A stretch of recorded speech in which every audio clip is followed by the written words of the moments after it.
Nell tightened her grip on James's arm as they made their way through the crowds walking along the banks of the River Mersey. The sun hadn't risen over the buildings opposite the landing stage, and the hull and exposed masts of the SS Wisconsin rose like a shadow from the still dark sky. "Is this it?" Her heart pounded as she spoke to her new-found companion. "It is." Mrs. Swift studied the ship. "Our home for the rest of the year." "I hadn't thought of it like that." "Don't look so worried." Her nephew James patted her hand. "You're not seeing it at its best at the moment.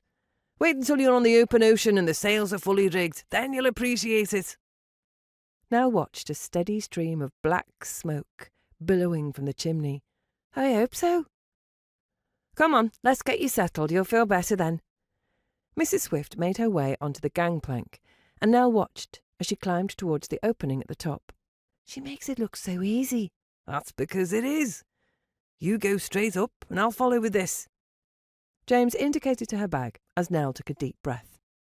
A moment later, she stepped onto the wooden incline and grabbed the handrails on either side. "There's no need to worry. It's quite safe." "That's easy for you to say." The swell of the waves buffeted the ship, and Nell's knuckles were white as she clung on. "That's it, Auntie Nell. Keep going."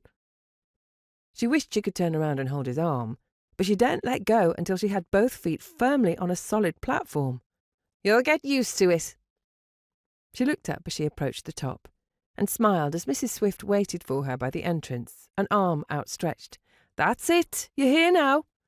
After a moment's hesitation, Nell stepped onto the metal flooring, landing with a clang. "I'm not sure I'll be so keen to get off again if we need to go through that every time." She waited for James to join her. "There you are." He placed her bag by her feet and peered into the body of the ship. "This is where I leave you." He leaned forward to kiss her cheek, but Nell stopped him. "Can't you come aboard?" "I'm afraid not, but I'm sure this gentleman will look after you." He indicated to a steward of similar age to himself, who was waiting for them. "Mr. Price at your service, ladies. You must be Mrs. Swift and Mrs. Riley." "Yes." Nell's mouth fell open as she looked first to James, then to Mrs. Swift.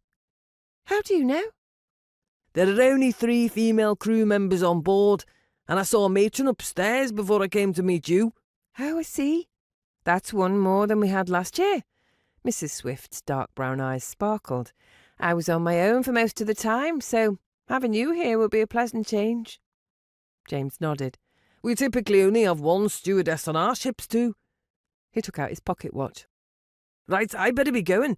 You have a wonderful trip, and I'll see you soon." He gave her shoulders a final hug and turned to walk back down the gangplank, turning to wave once he reached the footpath.